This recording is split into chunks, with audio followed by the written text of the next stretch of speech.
নমস্কার বন্ধুরা, LRR অফিসিয়ালের পক্ষ থেকে সকলকে স্বাগত। আজকে একটি ছোট্ট সমস্যা নিয়ে আপনাদের সামনে ভিডিও আমি নিয়ে এসেছি।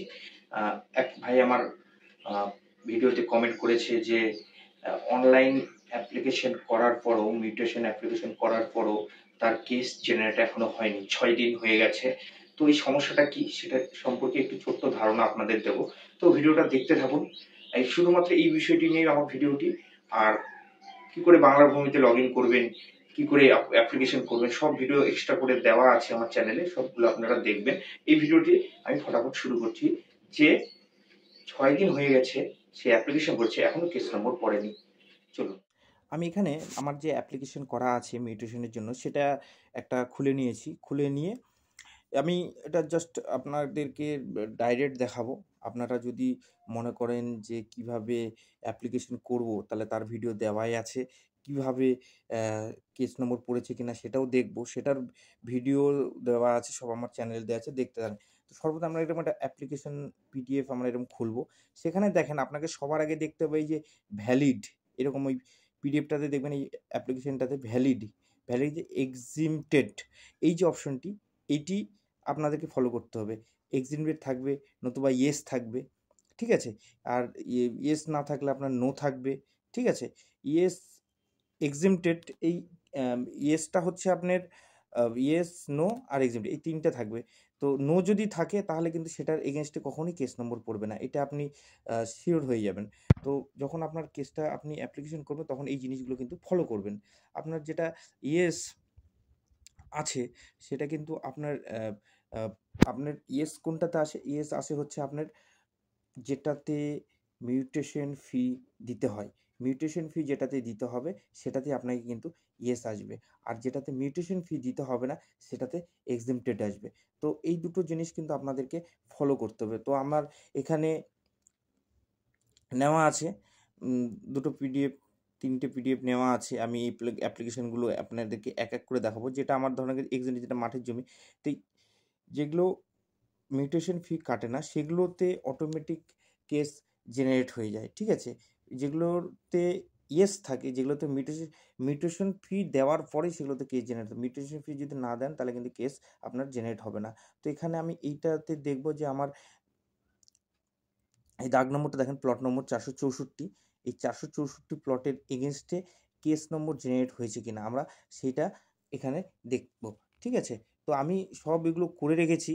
আপনারা বাংলার ভূমিতে গিয়ে কীভাবে দাগ দিয়ে কেস নম্বর জেনারেট হয়েছে কিনা আপনার কেস এন্ট্রির এগেনস্টে সেটা কী করে দেখবেন, সেটা আমার ওই অনলাইন মিউটেশন অ্যাপ্লিকেশন সেই প্রসেসটাতেই বলে দেওয়া আছে। আপনারা অবশ্যই গিয়ে সেই ভিডিওটা আগে দেখবেন, তারপরে আপনারা অপেক্ষা করবেন। বা আপনাদের এই দেখেন আমি এখানে চলে এসেছি, দেখেন এই যে 464, ঠিক আছে? এখানে দেখেন এই যে কেস নম্বর জেনারেট হয়েছে। কেস ডেট হচ্ছে আপনার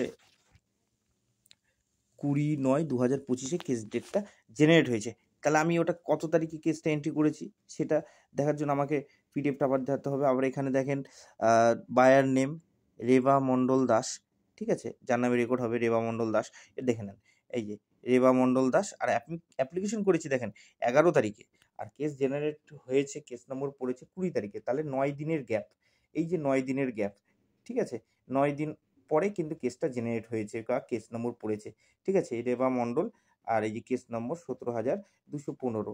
তো এই হচ্ছে বিষয় যে আপনার 11 তারিখে আমি কেস এন্ট্রি করেছি, 20 তারিখে কিন্তু আমার কেস নম্বর পড়েছে বা কেসটা জেনারেট হয়েছে।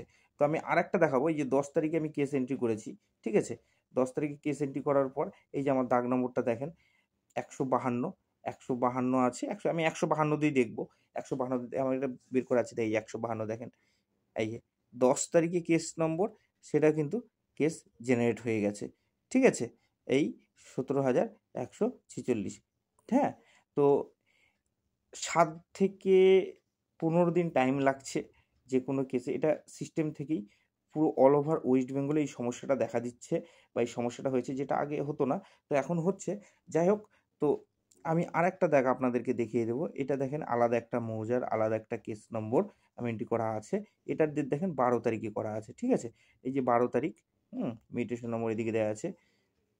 এই দাগটা আমরা দেখবেন, এই যে দেখেন এই 244, এইটাতে কিন্তু এখনো পর্যন্ত ওই নামে কোনো কেস কিন্তু বায়ের নামটা দেখেন নেই। ঠিক আছে, আমি উপর নিচ করে আপনাদেরকে দেখালাম, বায়ের নামটা কিন্তু এখনো আসেনি। তো এই হচ্ছে বিষয়। 12 তারিখে আমার কেস এন্ট্রি করা, আজকে 20 তারিখ, এখনো পর্যন্ত কিন্তু আমার কেস জেনারেট হয়নি। তো এই বিষয় যে একটু অপেক্ষা করতে হবে, হয়তো 7 দিন বা 10 দিন বা 15 দিনও লাগছে, কিছু কিছু কেস আছে 15 দিনও লেগে যাচ্ছে। তো এখানে অযথা ভয় পাওয়ার কিছু নেই, আপনারা একটু অপেক্ষা করবেন, আপনাদের কেস নম্বর জেনারেট হয়ে যাবে। তো আপনারা জানলেন যে এই সমস্যাটা কিছুই না, ধৈর্য ধরে আপনাদেরকে কয়েকদিন অপেক্ষা করতে হবে। এই সমস্যাটা ছিল না, এই সমস্যাটা আমরা যখন সঙ্গে সঙ্গে কেস এন্ট্রি করতাম সঙ্গে সঙ্গে কেস নম্বর পড়ে যেত। তো এইটা যেহেতু এখন হচ্ছে সিস্টেম থেকেই হচ্ছে, তো আপনাদের অপেক্ষা করা ছাড়া কোনো অপশন নেই। তো অপেক্ষা করুন 7 থেকে 15 দিন, আশা করি আপনার কেস নম্বর পড়ে যাবে। যদি কোনো রকম প্রশ্ন থাকে আমাকে কমেন্টে জানাবেন। যদি কোনো রকম আমার ভিডিও খারাপ বা কোনো আপনাদের যদি মনোপুত না হয় বা আপনাদের যদি কিছু সাজেশন থাকে অবশ্যই আমাকে দেওয়ার চেষ্টা করবেন। আমি আপনাদের জন্য আরো ভালো ভালো এই বিষয়ে ভিডিও বানাতে থাকবো। আশা করি আমার ভিডিও আপনাদের ভালো লেগেছে। যদি ভালো লেগে থাকে তাহলে একটা লাইক, একটা কমেন্ট আর আমার চ্যানেলটিকে সাবস্ক্রাইব করে দিন। সবাই ভালো থাকুন, সুস্থ থাকুন। ধন্যবাদ।